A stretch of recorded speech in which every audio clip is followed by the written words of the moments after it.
Episode 62. Two middle-aged men in Cleveland, Ted Klopp, Ken Dworsnik. Ted, we're coming off 4th of July. The question I have for you, are there still fireworks going off in your neighborhood? All the time. I was in South Euclid to visit a very good friend of mine for a surprise birthday party. It was on July 4th. The fireworks started right around 8 o'clock and did not end until we left, which was basically 11. Yeah. I mean, it's constant. I could not believe it. I mean, it was all over the street. I mean, it was just like you're turning your head all over. It was, I'll be honest, it was kind of cool. I really did. I enjoyed myself. Yeah. There's a lot of fireworks in our area. So yeah, the fireworks seem to be nonstop and not just for July 4th. Oh, I like that. Okay. Yeah. I like that. Yeah. Speaking of fireworks, I have a little public service announcement to pass along. Oh, good. Perfect. So my wife bought some paper plates. These are the graduate 2021 paper plates. They were on sale. Sure. So, we don't care. Just they're plates. Yep. So she got them and they have in gold, 2021, happy graduation, whatever. So here's the question. Would you microwave on those? Ooh. You're not sure either. I mean, what do we have besides paper? Is it like a coating or what do we have here? Well, so here's the public service announcement. I put, I don't know, a piece of pizza or something on one of these plates, popped it in the microwave, and I turned around, I'm washing my hands, and I smell something burning. I turned around to see flames shooting up from the paper plate. You had actual flame. Oh, yeah, actual flames. Oh, my. Oh, yeah. So apparently that's some kind of gold medal something, and those should not go in the microwave. There's a little public service announcement. To all our friends out there, please be safe with the gold-lettered 2021 plates. Right. My wife seemed to think that should be common knowledge. I just, it's a plate. Wait a minute. Who put the plate in the microwave? We Me. didn't get that far. Oh, you did. Yeah. Oh. I thought it was one of your children. Okay. No, I did. Wow. Okay. Yeah. Well, then you had your own fireworks. I did. Yes, that's why I said that. Yeah. Right. Well, the only time I've ever seen a flame in a microwave, many years back at one of the jobs I had, a gentleman decided he was going to have a Pop-Tart and just left it right in the container. Didn't take it out of the foil container and decided he was going to let that run. I ran about as fast as I could when I saw that flame because I knew the building would probably burn down. Yep, that's not what you're looking for. No. But what you may be looking for is what we have coming up on this show. A woman gets a chance to fulfill a dream she first tried to make happen 6 decades ago. We're going to explain in good news. Ken has a unique gift idea, and it's only going to cost you $125,000. So get your wallets ready. Yeah, he's going to explain, and you can really buy this. We've got No Rhythm returns with a song from Barry White. Oh, Cheri Russo here for another great debate. Sports author David Lee Morgan here to talk about some of his numerous projects. Our Misspeak of the Week involves both Bill Cosby and Bill Clinton. And in Klopp's Klips, we're going to tell you about a weight loss device that'll shut you up. Really, it'll shut you up. That and a whole lot more coming up. All right, Ken, good news here. 60 years ago, Gwen McLaughlin sent a letter to the then New York Yankees general manager, Roy Hammey, asking to be a Batgirl. He did write her back and declined her request, noting that in a game dominated by men, a young lady would be out of place in the dugout. Gwen saved the letter because it was just exciting to have a response, even if it wasn't what she wanted. Now, 6 decades later, her daughter, Abby, forwarded that old letter, that same letter, to the team, catching the attention of current Yankees GM Brian Cashman.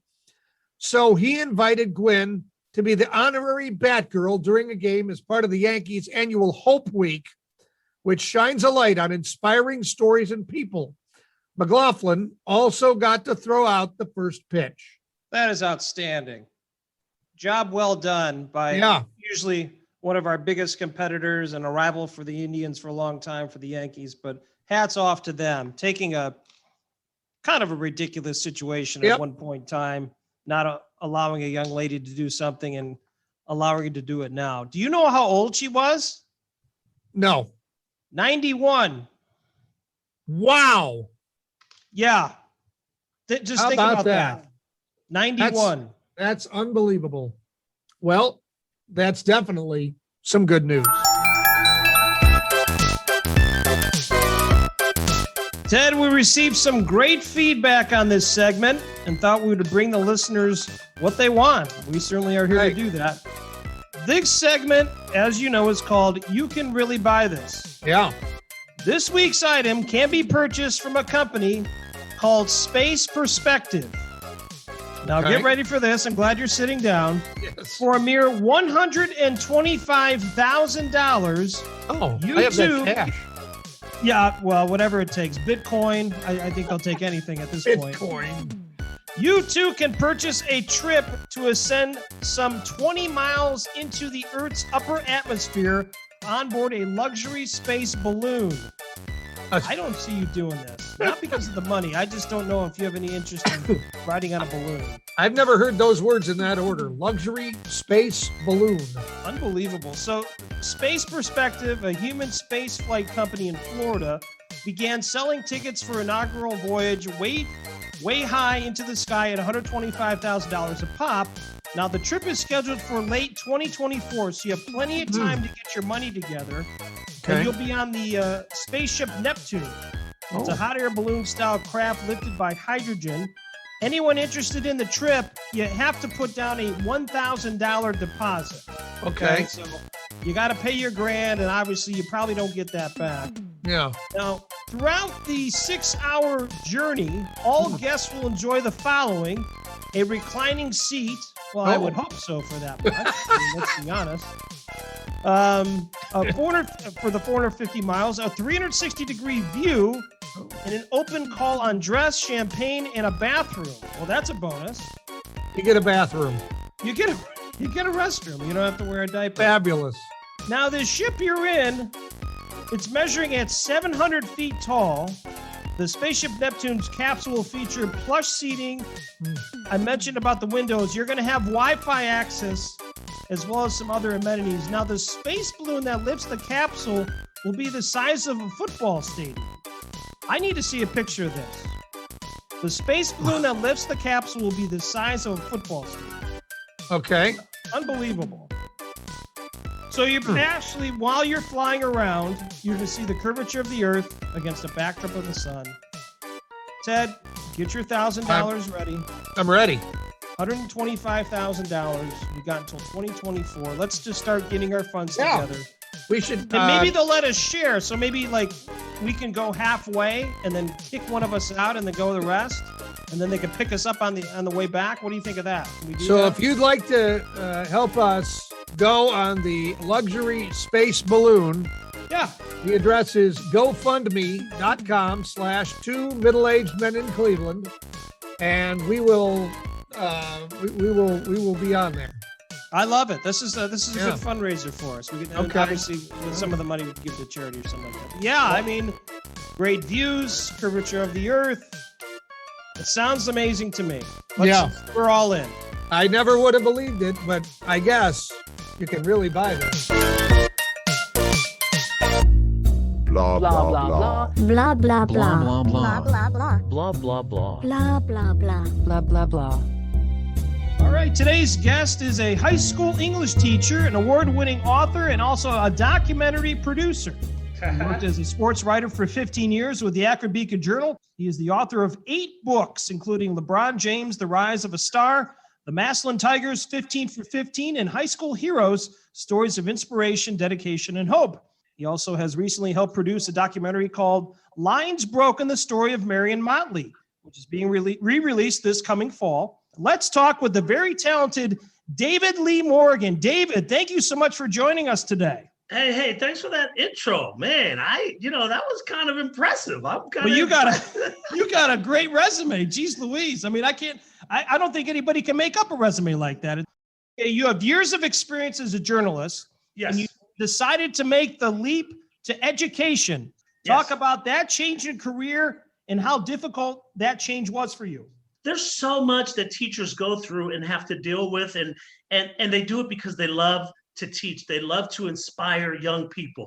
They love to encourage, and that's why I got into it. So now to go back, when I worked for the Beacon, I had a lot of friends who were teachers, and they would always ask, "Hey, can you come in and talk to our kids about the process of writing?"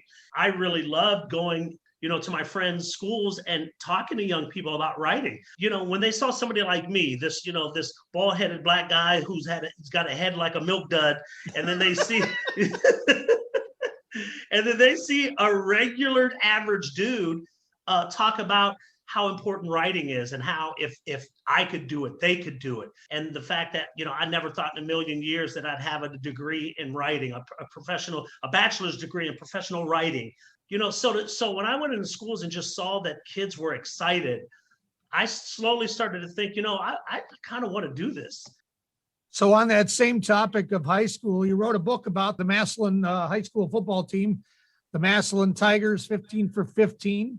And you coached the running backs during the 2019 season, and you chronicled it all in this book. Can you Yes. talk about being a coach affiliated with such an historic high school football team in the state of Ohio? Absolutely. I never thought that would ever happen, especially being a 1984 Warren G. Harding graduate.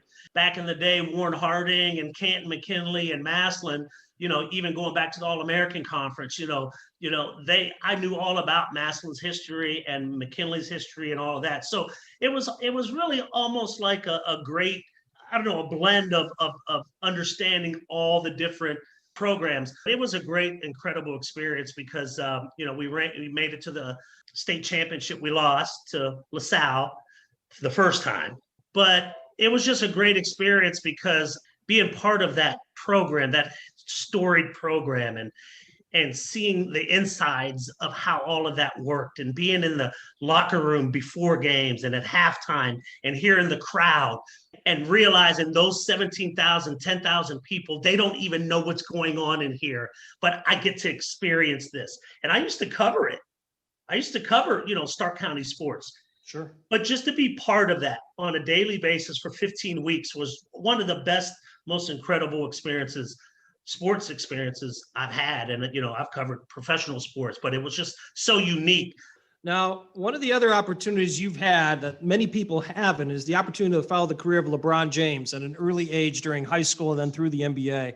You wrote the first book on LeBron James, which is really impressive, a great book, in October of 2003 called LeBron James, The Rise of a Star. Your book tells a great story about LeBron, his family, his friends, and basketball life.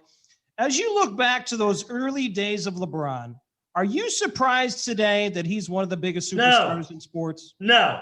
I've been on national TV all throughout that senior year. And I remember, I interviewed with Mitch Albom and John Thompson and, you name it, Will Perdue in Chicago. I told everybody, this kid, it wasn't surprising because physically he had all the skills. He was 6'8", strong as heck. I knew he was going to be an amazing player because I remember his junior year, people weren't supposed to know this, but he was invited to Chicago to play pickup games with like Michael Jordan. And from what I heard from people around him, he was almost dominating these NBA players. And this was the summer of his junior year. So it wasn't surprising when Danny Ainge, when LeBron was on the cover of Sports Illustrated and they did that big feature on him, and Danny Ainge said if LeBron was coming out that year as a junior, he would be a top 5 pick. Now you're talking about a junior. So when you have people like Danny Ainge telling you that, and then you see him in practice and you see physically how he developed, there wasn't any doubt that he was going to be a great NBA player. You realize it was going to take him a while to get used to that NBA game and, all of that. And plus the mental aspect, guys were going to push him and like, look at this rookie. But mentally, he was ready. Well, you have a very close relationship with Jim Tressel, now the president of Youngstown State. Of course, most folks know him as the former coach at Ohio State. but you wrote a book about him. And in the book, you talked to 50 different people to get their perspective on him. Can you talk about putting that book together? It was called More Than a Coach, and then the subtitle is What It Means to Play for Coach, Friend, and Mentor Jim Tressel. And I've known Coach Tressel since '86, his first year at YSU. I was a sophomore at YSU, and all my roommates were football players. And I played baseball for 1 year. I got in trouble, and then I got kicked off the team. But all of my roommates were football players. So when Coach Tressel, his first year in '86, he was trying to bring the group together, you know what I mean? Because it was his first year. He would come to, our apartment, and there were a couple seniors in our apartment and in our house.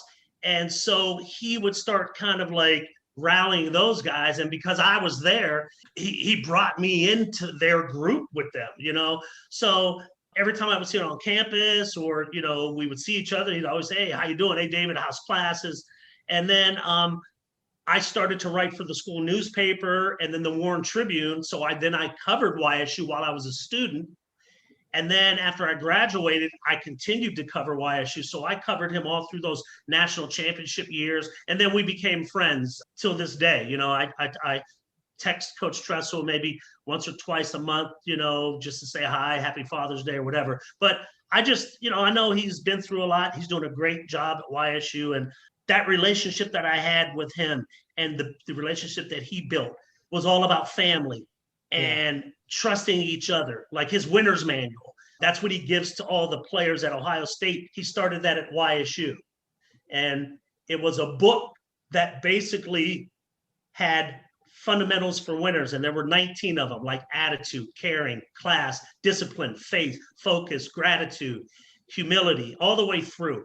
And he would say, if you can incorporate those in your life every day, then winning would be a byproduct, or being successful would be a byproduct.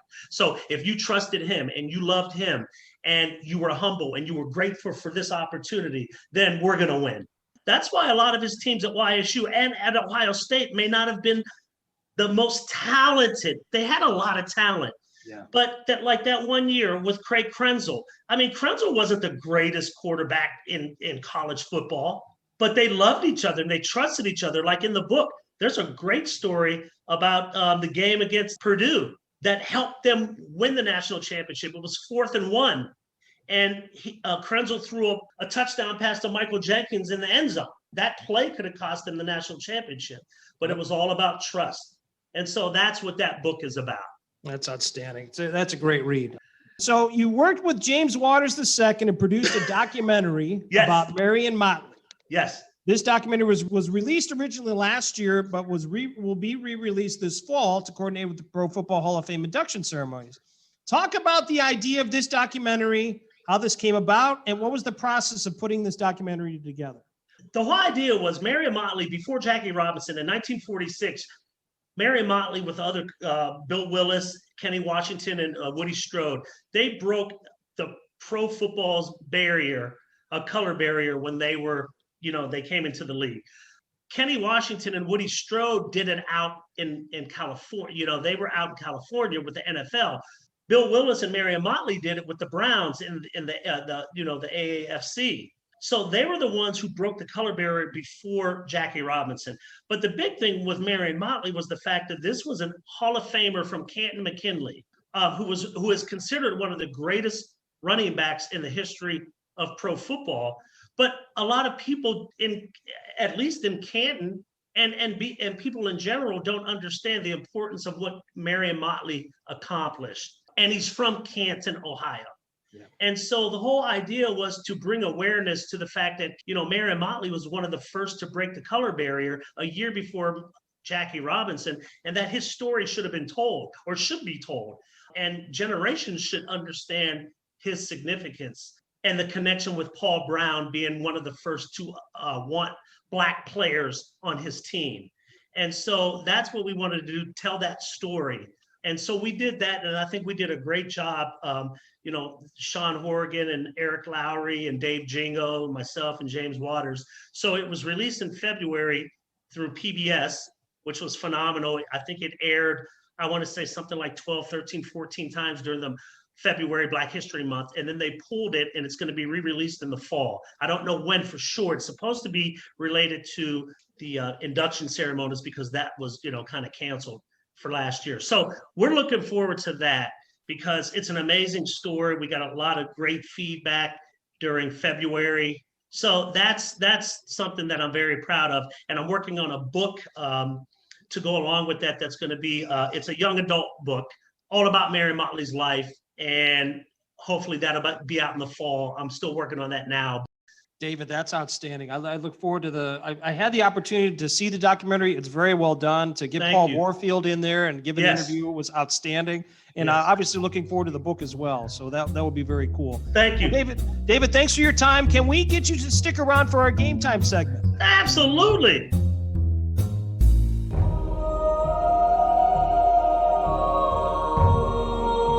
Time for the Overachievers, where we highlight something extraordinary that has happened. This week's Overachiever, Tom Citas.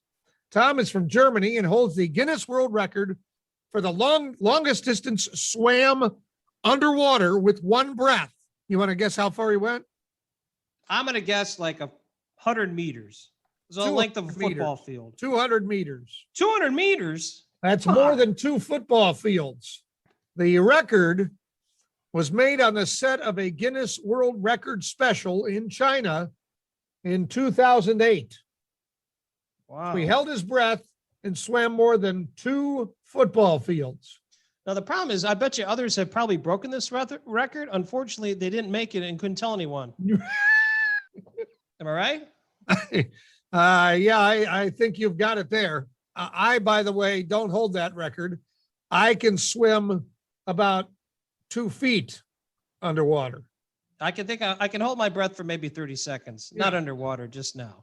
Right. Okay. All right. Well, you work on that, and we'll see if you'll be next week's Overachiever. But this week, congratulations to Tom Citas, this week's Overachiever.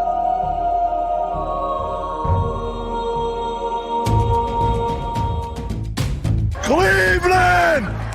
This is for you! Another edition of This Week in Cleveland Sports.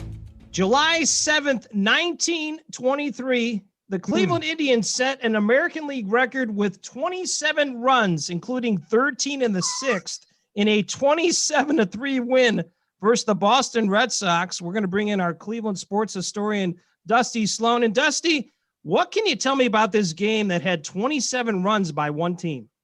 Well, one of the first things that kind of stuck out at me when I looked at the box score was I thought that maybe there was one player drove in like 10 runs or something like that. But then I remember that Chris James has the team record with 9. But you look at the Indians lineup and they had 24 hits, 25 RBIs. And it was all around the lineup. I mean, the top RBI man that game was a third baseman named Rube Lutzke, who was 4 for 5 with 6 RBIs. And then the second baseman, Riggs Stevenson, had 5 RBIs.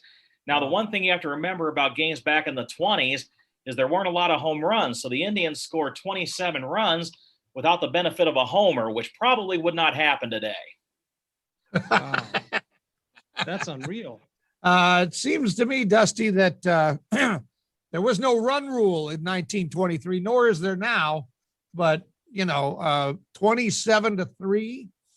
I hope they cleared the benches and got everybody in. How many pitchers did the Red Sox use when they gave up 27 runs? Well, that's another thing that's a little different from back in the 20s. They only used 3 pitchers to get through 8 innings. And poor Lefty O'Doul had to take the brunt of it, and he threw 3 innings and gave up 16 runs. And the interesting thing is only 3 of those were earned. So, oh my gosh. It was a very bad day for Lefty O'Doul. And some of the other things I'm looking at here in this box score that's fascinating.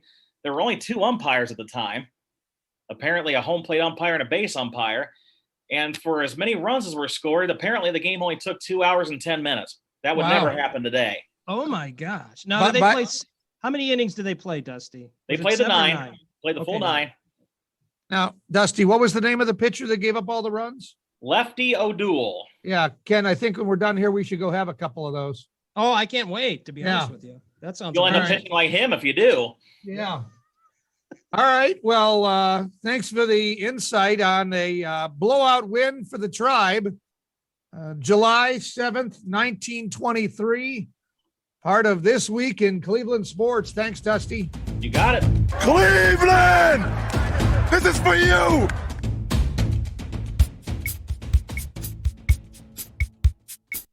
Ken, it's back. I know how much everybody enjoyed this. You talking about a rash? Well, that too, but I don't know that anybody would enjoy that. But a couple of weeks ago in this segment, I read the lyrics to My Ding-a-Ling. And Yes, you did. so we're back. We've got no rhythm. Ken, it's your turn. And the song we have for you this week to read the lyrics on is Marvin Gaye's Let's Get It On. I love it. All right. Okay, go Do ahead. my best. Let me get you a beat here and go ahead. I've been really trying, baby, trying to hold back this feeling for so long.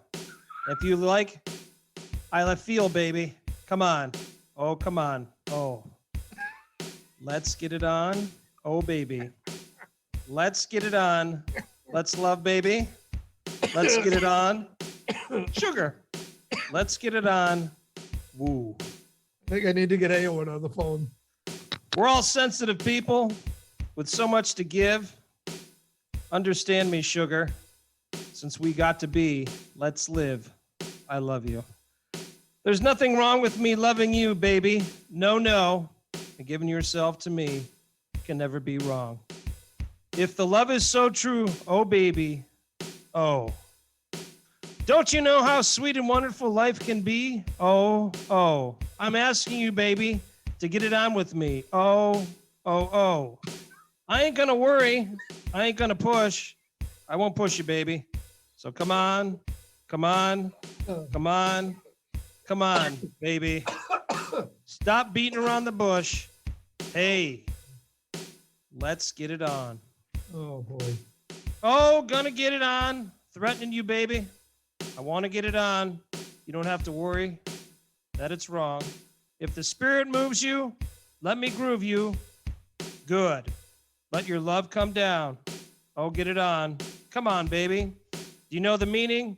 I've been sanctified. Hey, hey. Girl, you give me a good feeling, so good something like sanctified. Oh, dear, baby. Nothing wrong with love. If you don't want to love me, just let yourself go. Oh, baby. Let's get it on. There it is. Now, Wow. let's be honest. Yeah, Kind of some racy type of, kind of. not comics, lyrics there. Yeah. I don't know if some of that stuff now we can really get away with. Let's be honest. I don't know. Still a classic song, though. Will you be taking our show notes home to read this to Aowen, or perhaps just playing this episode for her? You know, that's just something I'm going to have to think about, to be honest with you, because that could go one of two ways. And I have a very good feeling how it would go. I bet you do. And you can answer that for me. All right. Well, there we go. Marvin Gaye, let's get it on, because we've got no rhythm. And now, great moments in parenting. Yep, here we are, Ken. Well, here's the story. My youngest son wanted a red Sharpie to color with. My wife doesn't like to let our kids use Sharpies because, well, they're permanent. Good idea, right? Sure. She put the Sharpie in her pocket, and I was watching as our youngest son, kept trying to get that Sharpie. She kept stopping him, saying no. Eventually, she looked at me, and then she said, "You're not going to get it. You can ask Daddy. It's impossible to get in my pants." Oh, jeez. Oh, my God. This has been great moments in parenting.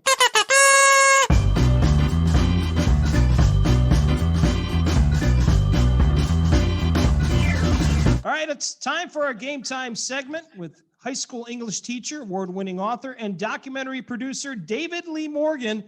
His opponent needs no introduction, being known as the stunt double for Oral Hershiser, Ted Klopp. Today's game is random sports trivia. Oh, I'll good. ask you 3 different questions. You need to select one of the multiple choice answers. You can both have the same answers on each question. Today's winner will receive a great prize, an opportunity to pitch for the Cleveland Indians during the 2021 season. After recent injuries, they will need all the arms they can get. Ted, get your EFIS pitch ready. Let's go. Yeah, I'm ready. All right, let's move to question number 1. LeBron James shares a birthday with a famous athlete. Which athlete also shares a birthday on December 30th? Is that Michael Jordan, Russell Wilson, Tiger Woods, or Jeff Gordon? David, you're our guest. You get to guess first. I'm going to say that it will be Tiger Albert, or whatever his middle name is, Woods. Mr. Klopp? I have no idea, but just as it'd make for a good story, I'll go with Michael Jordan.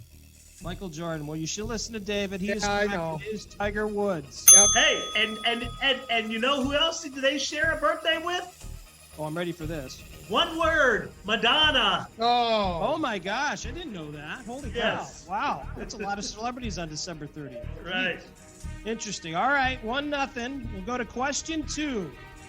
Jim Tressel has, of course, a very impressive coaching resume, as he won 241 games in his 25-year coaching career. Another impressive stat is the amount of coaches that were assistants under Tressel that went on to be head coaches. How many former Tressel assistants went on to be head coaches in college football? Is it 4, 10, 8, or 5? Ted, you get to guess first this time on the amount of assistant coaches that went on to be head coaches that were under Jim Tressel. 8. 8. David? I'm trying to count them.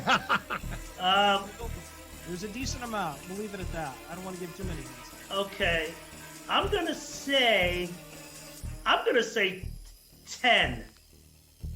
Well, David, you're 2 for 2. That's correct. Okay. Well, let me ask this question, David. How many sweater vests has Jim Tressel worn while coaching? That's the question.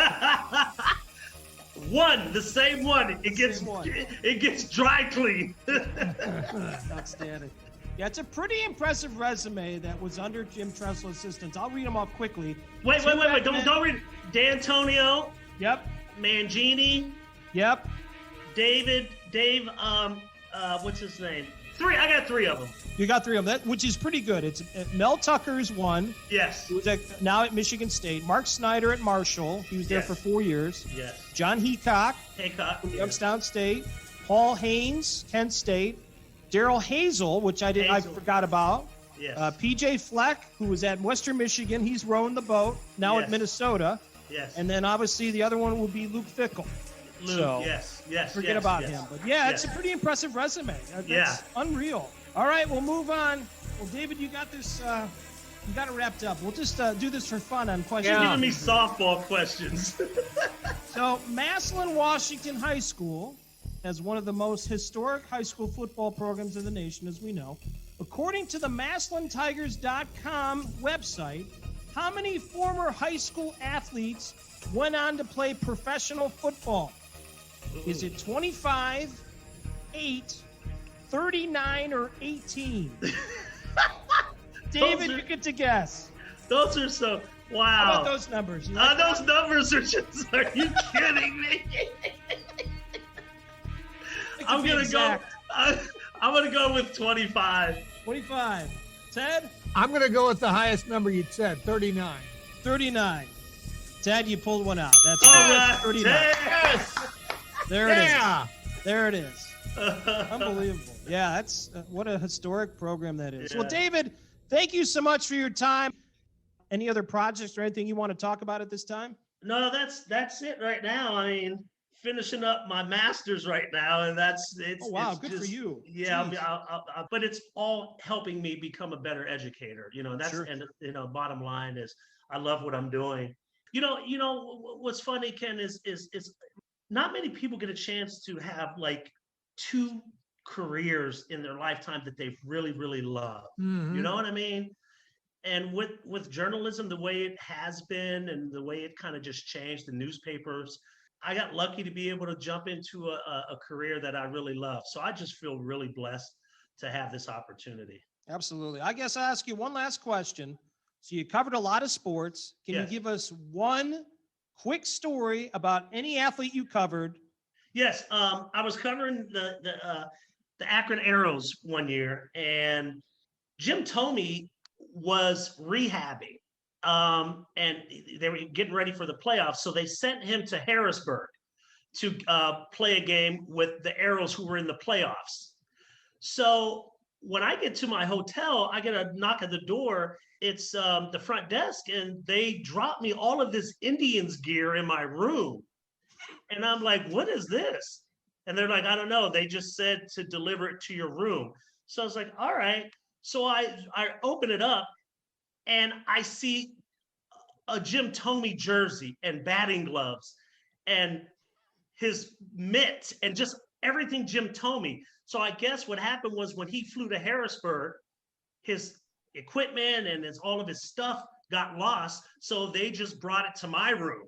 They were all at the ballpark. So I swear, like maybe 10 minutes later, the phone rings, and he goes, "Is this David Morgan?" I said, "Yeah." He said, "Hey, this is Jim Thome. Do you have my bags?" I said, "Yeah, I do." I said, "I'll take him to the park and give him to the equipment guy once I get there." Yeah, it was crazy. Yeah, but he What was you only should have there. said was, "Yeah, I'm playing catch right now with your glove." Yeah, I mean, hey, but you know what's funny, Ted and Ken? I was all in his bags. Oh, I would have been too. Yeah. I would have been too. He was only there for one game because he rehabbed, and then he joined. Then he went back and joined the Indians. Well, David, thank you so much for your time. It's an absolute pleasure to speak with you. We Hey, it wish was you the my best. pleasure. It's, My continued pleasure as success well. with everything, and obviously, we'd love to speak with you at some point in time again. Once a lot of these things certainly get published with another book, and Yes. love to have you on again. Yeah. Hey, thanks for having me, guys. This was a blast. This was really fun.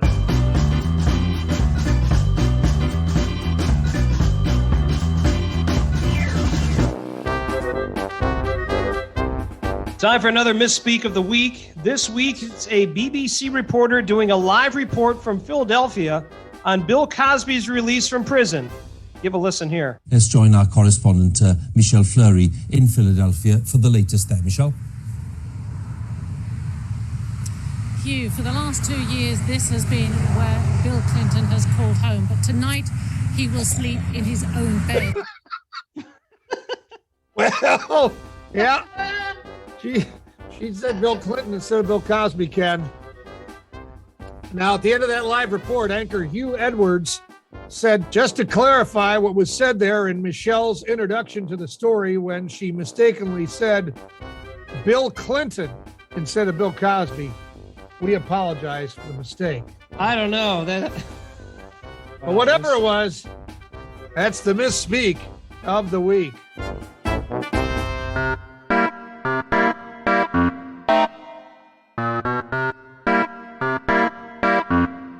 It's time once again for the great debates. We have two debaters who are ready to argue their points on subjects I have chosen.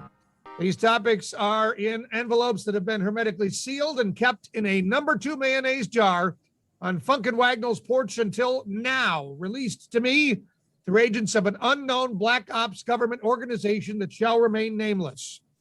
Let's meet our two contestants. Debater number 1 hails from Uniontown, Ohio.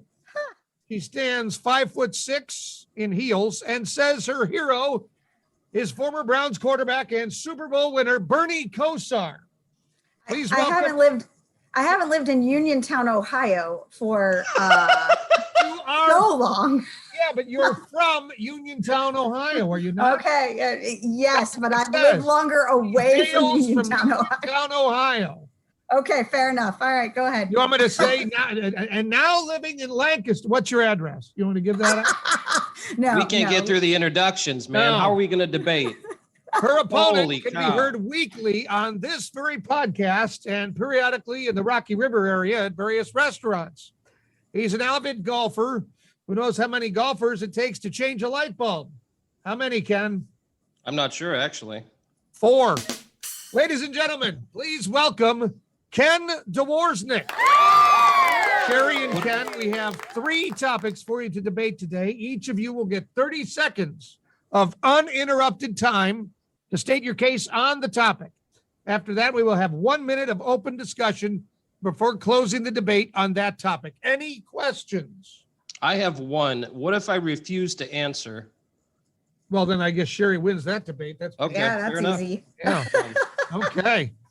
All right, Cheri, you will go first. 30 seconds on the clock. And here is the first debate subject. Pepperoni is the best pizza topping. Go. Ooh, I disagree. Pepperoni is not the best pizza topping, and here's why. Because sometimes it's not cooked right. If it's just laid on the top and not underneath the cheese, the pepperoni gets burnt. It does not as tasty as it could be. I like it to be like underneath the cheese and not over toasted. So I would say it is not the best pizza topping. All right, that's your 30 seconds. Ken, you have 30 seconds to state your case. Go. I guess just to be different, I will say that it is the best topping. And the reason I say that is because one of the first things you think of when you think of pizza, it's usually the cheese, it's usually the crust. But the next thing that people think of when they put a topping on their pizza is usually pepperoni. And I wish I could have done my research before this, but obviously I didn't know the questions that Ted was going to ask. But I think if you look through data and information, pepperoni by far is the most popular topping. All right, now we have 1 minute for open debate. Go ahead. Well, just because people typically put pepperoni on their pizza doesn't necessarily mean it's the best pizza. Maybe that was the first thing somebody tried and it worked and it took off. But I think, we've evolved. We put a lot of different, some people put pineapple on their pizza, which I'm not advocating for that. But I do know that people do that. I am a Italian sausage and banana pepper kind of pizza girl. I like my pizza to be really spicy. And pepperoni is spicy, but I think it could be a little bit better. So I'm just saying, just because that's what a lot of people do doesn't necessarily mean that that is the best that we can do on pizza. So just my 2 cents. I understand that. I understand what you're saying. I just think that just through the years, some people may not think it's the best. I think it's the easiest to work with. It's the cheapest, if you think about that, of all the different toppings. No, that's true. And your kids will like it probably. That's our 1 minute alarm. Ken, you let Cheri monopolize the discussion period for 50 Well, she had seconds. good things to say. I was going to let her talk. Hey, this is my debate with Cheri. This is not your debate. Fair enough. You were rude last time, No, and I was allowed her to assertive. finish. I was assertive. As I've been sorry, told many times, worry about yourself, please. It may be that I didn't completely understand the rules. I thought I was supposed to fill the whole minute rebuttal because I was. I thought what you had to say was very pertinent to the question, and I let you go. Is for discussion. That's all I'm saying. Oh, okay. All right. So it's discussion. Got it. Next Yes. time I won't take the whole thing. Okay. Got it. That's all right. Okay. All right. So let's go to, I don't know who won that one, but let's go to topic number 2. We don't decide this. It's the listeners. Right. And they can tweet us at? One of the social medias that we have. Okay. MAMICLE. There you That's go. Twitter, There you go. Facebook, and the old Instagram. The old And Instagram. email. We have email now. Oh, yeah. What's the email, Ken? Couldn't tell you. Please do. Well, Johnny and the IT boys, you've met them, right, Cheri? Oh yeah, absolutely. Yeah, You guys the have IT a large department, staff. They hooked Yeah. you up with your studio set up there. The Yeah. email address, they got us a free one, to mamicle@gmail.com. So very, very Tough to remember. technical. Yeah. All right, let's go to debate topic number 2. Which animal makes a better pet, a cat or a dog? Ken, you will begin with 30 seconds of uninterrupted time. Go. Well, this one's an easy one for me because I am allergic to cats. So I have to go in the realm of the dog. I've had dogs all my life. I have an absolutely wonderful dog that I'm a part of right now, and I just think they're great. Easy to get along with. Certainly the maintenance is a little bit different as opposed to cats because you have to get them outside, but they just seem like there's more life to them, and they're just really good around kids.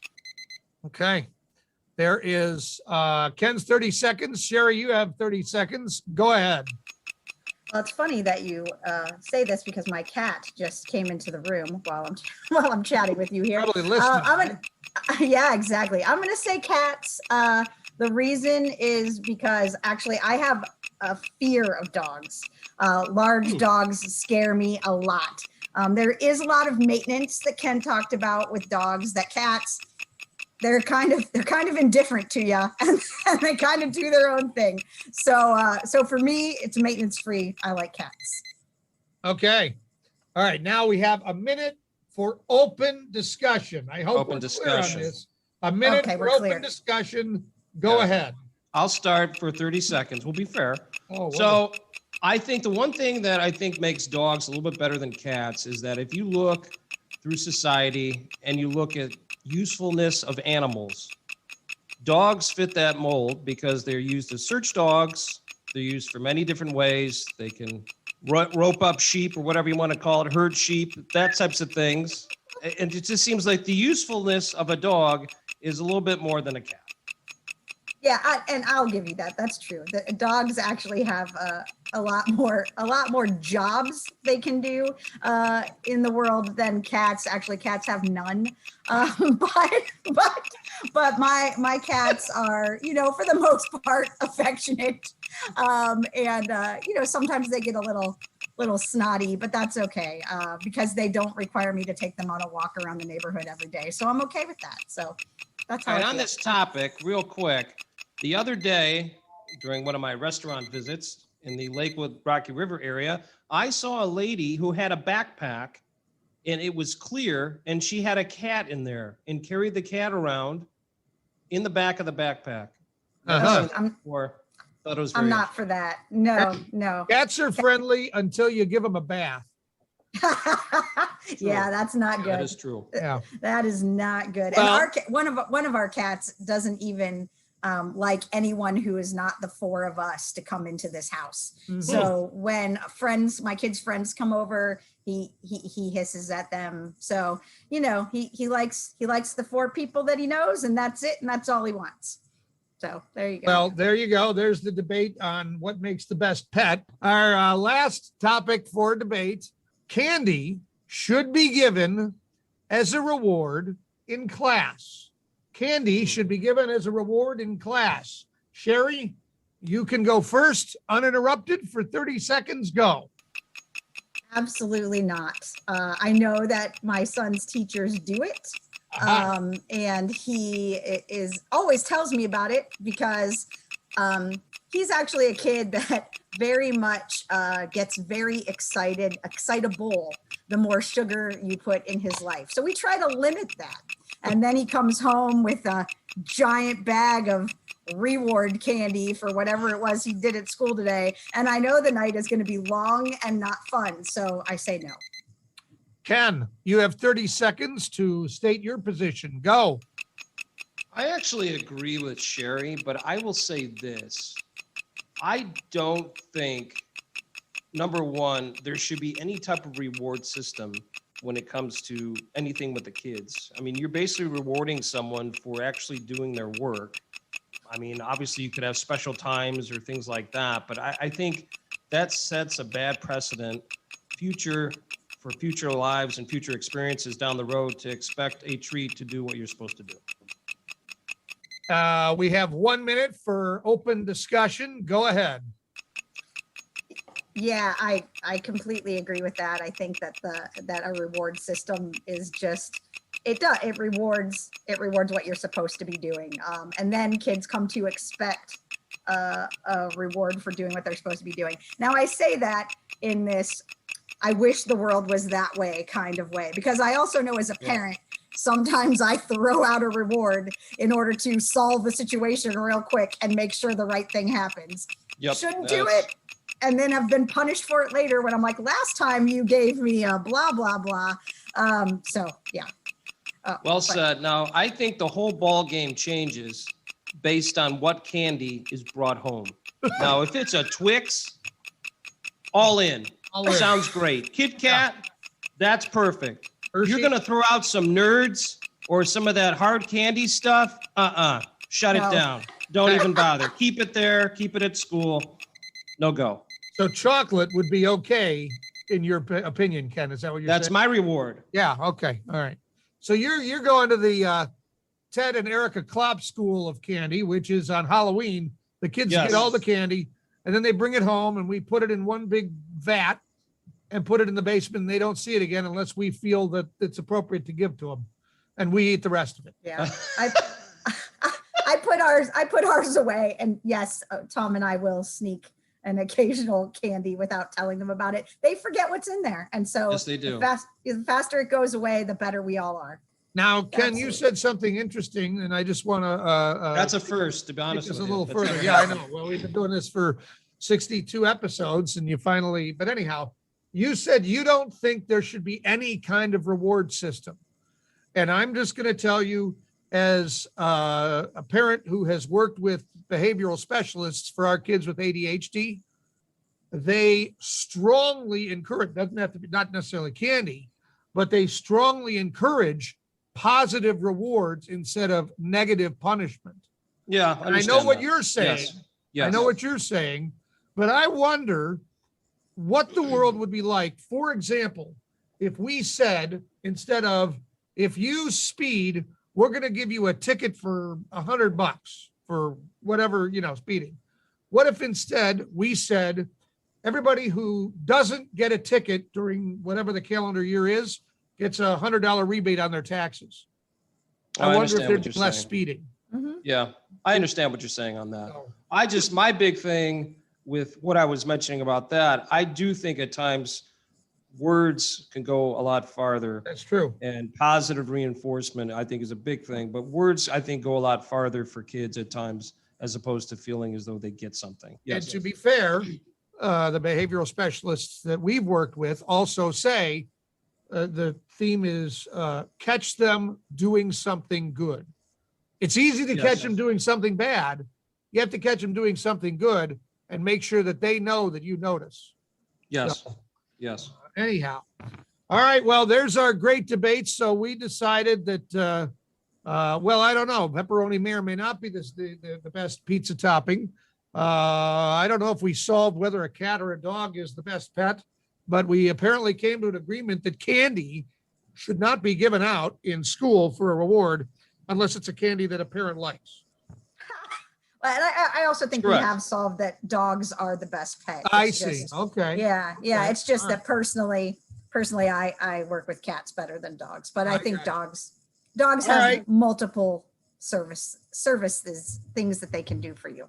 So there you go. Well, Cheri, thank you very much for taking part in the debate. We look forward to another fine debate segment again sometime soon. Awesome. The most trusted name in journalism, Klopp's Klips.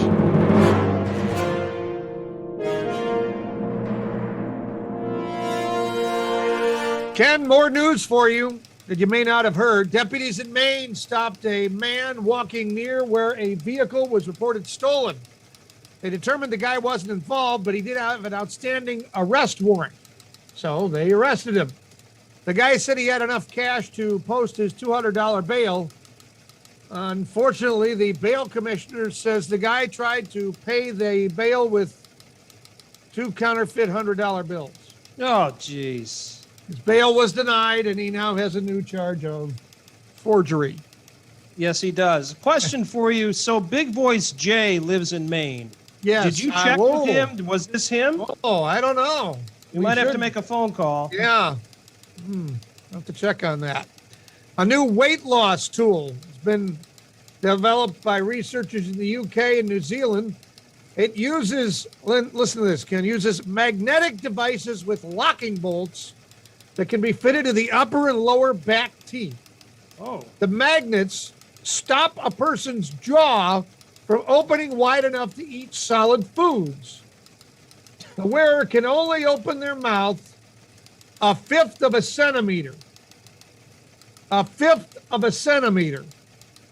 Now, 7 women took part in the study on this device. They lost about 5% of their body weight and said they were satisfied. The negatives, according to these women, included occasional discomfort. They said life in general was less satisfying. They also had trouble pronouncing some words, but also felt tense and embarrassed occasionally. Hey, they lost the weight, right? And they're on a liquid diet. That's why. This is an odd product. I'm on a liquid diet. Like the Peanuts character. Yeah. A gambler in London bet $15.50 on a 6-leg parlay that had odds of 90,396 to 1. Well, Ken, it hit for $1.36 million. Whoa. The bets were the outcomes of 2 soccer matches and 4 outright golf winners. Here are the bets. Croatia over Scotland, England over the Czech Republic, Steve Stricker to win the Bridgestone Senior Players Championship, Nelly Korda to win the KPMG Women's PGA Championship, Victor Hovland to win the BMW International Open, and Harris English to win the Travelers Championship. Now, English won the Travelers to complete this parlay in an 8-hole playoff. Oh, my gosh. The 8-foot putt. Oh, my gosh. I saw that, by the way. Yeah. That is crazy. But knowing that I could win $1.3 million, I probably wouldn't have made it. I would have had a stroke. Well, July 4th means fireworks, stars, stripes, and hot dogs, as in Nathan's famous hot dog eating contest. For the 6th straight year, Joey Chestnut won the contest with a new record. This year, he scarfed down 76 wieners and buns in 10 minutes. One more than last year. It's the 14th time that he's won the event. Second place finisher ate just 50 hot dogs and buns. Chestnut ate 12 dogs in the first 60 seconds, 23 in the first 2 minutes. Oh, my gosh. Now, as if that's not enough, we had a tie in Washington's annual 4th of July burger eating contest. Okay. Last year's winner and last year's runner-up both consumed 34 burgers in 10 minutes. Molly Schooler, a mother of 4 from California, tied Dan Killer Kennedy of Pennsylvania. Once the 10 minutes was up, the contestants had to wait another 2 minutes for judges to make sure they would actually hold in the ingested burgers. 34 burgers in 10 minutes. Oh my gosh. That's basically right around 4 burgers a minute. Can you do that? No. I mean, I've seen you when we've gone to the Winking Lizard, and both you and I can get aggressive at times, but I don't know if we could do that. Nope. Holy. That's a good way to close up this week's collection of Klopp's Klips.